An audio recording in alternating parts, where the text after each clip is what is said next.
Baik, assalamualaikum warahmatullahi wabarakatuh. Perkenalkan, nama saya Rivaldi Putra dengan NIM 20410200024.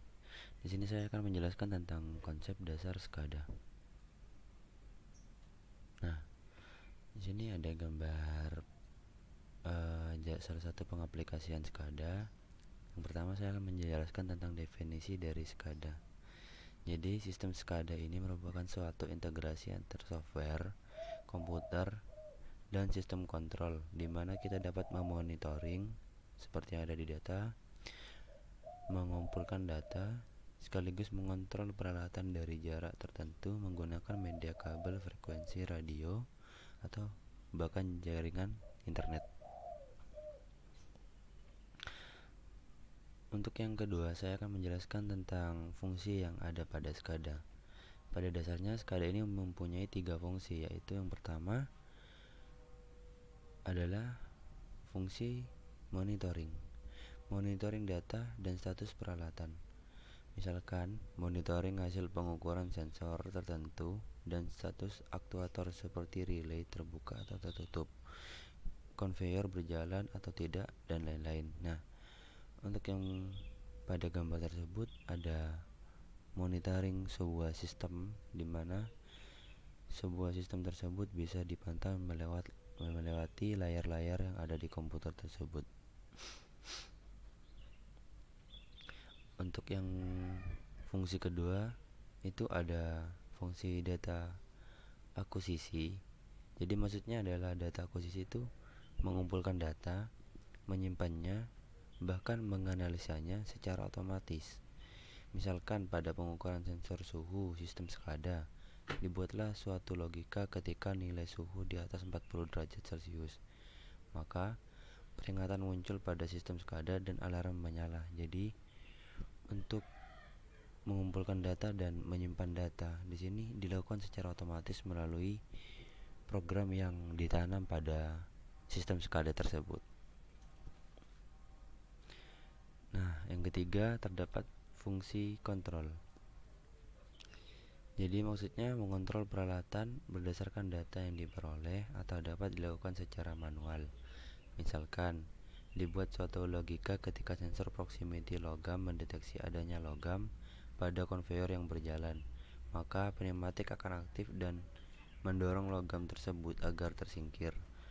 Kemudian pengontrolan pneumatik ini juga dapat dilakukan secara manual melalui pusat kontrol.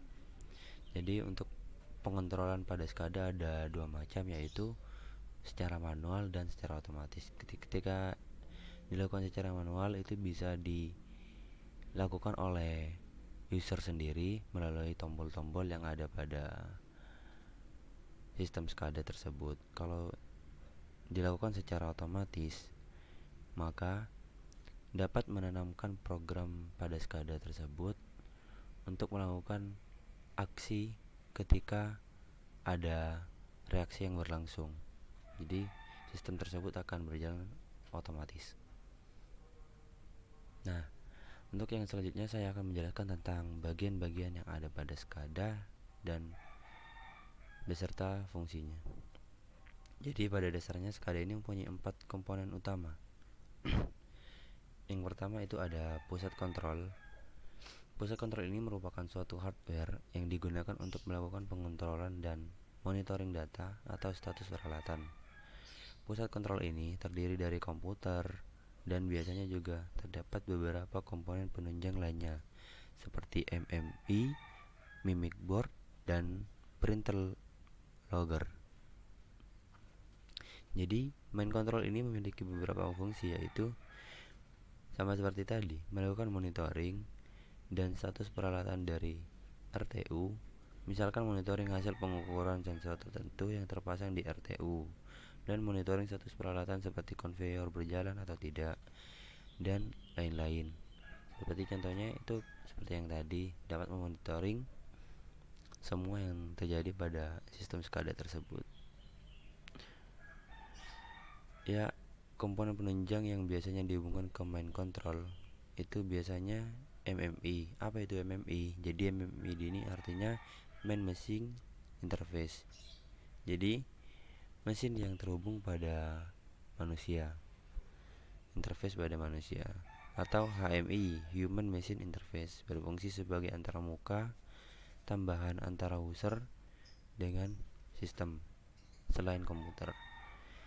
Untuk mimic board digunakan untuk menampilkan sistem yang dikontrol atau hasil pengukuran dalam bentuk diagram, angka, dan status.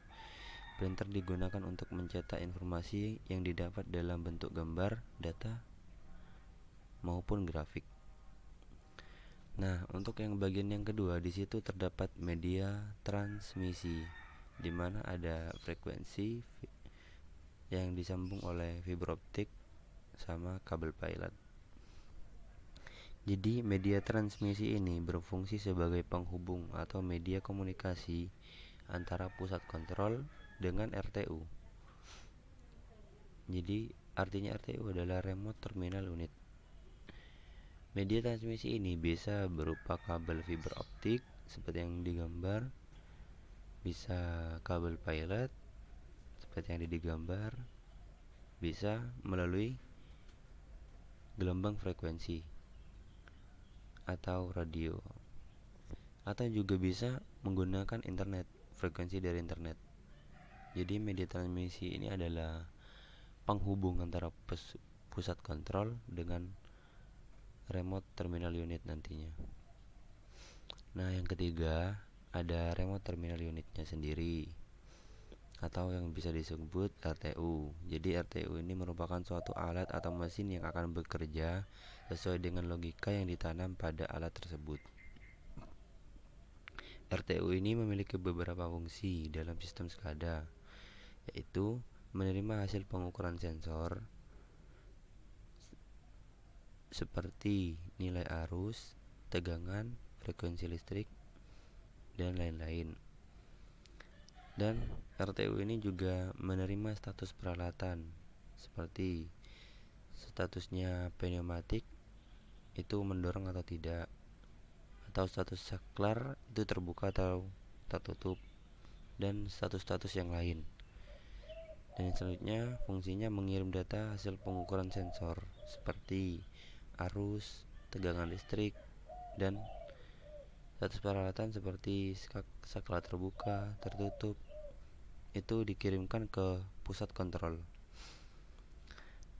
Lalu yang ketiga fungsinya melakukan tindakan berdasarkan logika yang ditanam, atau bisa disebut logika yang ditanam itu sistem yang secara otomatis, bukan manual.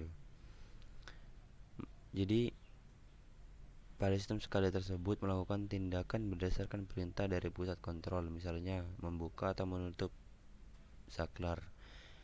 Jadi untuk membuka dan menutup saklar itu terjadi secara otomatis dan tidak dikontrol oleh user secara manual melalui interface tersebut. Lalu yang keempat ada file device. Terlihat pada gambar yang ada di PowerPoint, file device ini terdiri dari dua komponen, yaitu sensor dan aktuator. Sensor adalah alat yang mengukur nilai parameter tertentu seperti suhu, ketinggian, gerakan, arus, tegangan, dan lain-lain yang terdapat pada sensor itu berupa sinyal masukan input. Dan sensor ini ada berbagai macam dan berbagai fungsi, sehingga ada banyak sensor yang beragam fungsinya. Sementara itu ada aktuator. Aktuator adalah peralatan yang digunakan sebagai penggerak sistem seperti pneumatik untuk mendorong alat, konveyor untuk memindahkan alat, dan relay untuk memutus dan menghubungkan aliran listrik dan lain-lain. Jadi pada aktuator tersebut kita dapat menggerakkan aktuator itu melalui sistem SCADA ini. Ya, next. Nah, di sini ada penerapan SCADA. Nah, terlihat jelas di situ ada suatu gambaran tentang penerapan SCADA, yaitu pada PLN. Nah, cara kerja SCADA pada PLN itu melalui yang ada di situ ada aja transmission substation, ada power station, ada distribution station, dan juga ada transmission substation. Jadi pengendalian jaringan tegangan listrik yang padam dalam area pengatur distribusi. Sistem ini berfungsi untuk mengatur dan mengendalikan jaringan tegangan listrik untuk mengoptimalkan tugasnya, dilengkapi dengan sistem SCADA. Jadi apabila terjadi gangguan jaringan yang menyebabkan listrik di gedung padam, jadi sistem SCADA ini dapat melakukan manuver. Jadi untuk cara kerjanya pada sistem listrik tersebut itu main control. Untuk main controlnya mengirimkan suatu permintaan atau perintah ke RTU, misalkan pengukuran arus, tegangan, frekuensi, dan status saklar. Kemudian perintah tersebut terkirim melalui media komunikasi yang digunakan. Kemudian RTU akan menerima perintah tersebut dan mulai melakukan pengukuran arus, tegangan, frekuensi, dan membaca status saklar, yaitu terbuka atau tertutup. Untuk hasil pengukurannya dan pembacaan status saklarnya akan dikirimkan kembali ke main control atau server 1 atau server 2. Selanjutnya, hasil pengukuran sensor dan status saklar tersebut ditampilkan melalui sebuah layar atau interface. Jadi untuk nilainya itu dapat dimunculkan di layar komputer pada pusat kontrol. Main control dapat melakukan perintah secara manual berdasarkan data yang didapat dari RTU tersebut. Untuk perintahnya yaitu untuk membuka atau menutup saklarnya. Proses tersebut terjadi secara berkelanjutan dan terus-menerus sehingga PLN mampu melakukan supervisi, pengontrolan, dan akuisisi data sesuai dengan fungsi-fungsi dari SCADA tersebut. Jadi, PLN dapat melakukan akuisisi data, jaringan, transmisi, dan distribusi listrik. Sehingga PLN dapat mengontrol semua yang akan terjadi, problem-problem yang akan terjadi pada listrik yang terjadi kendala. Ya, sekian dari penjelasan saya, kurang lebihnya mohon maaf apabila ada tutur kata yang salah. Terima kasih atas perhatiannya. Wassalamualaikum warahmatullahi wabarakatuh.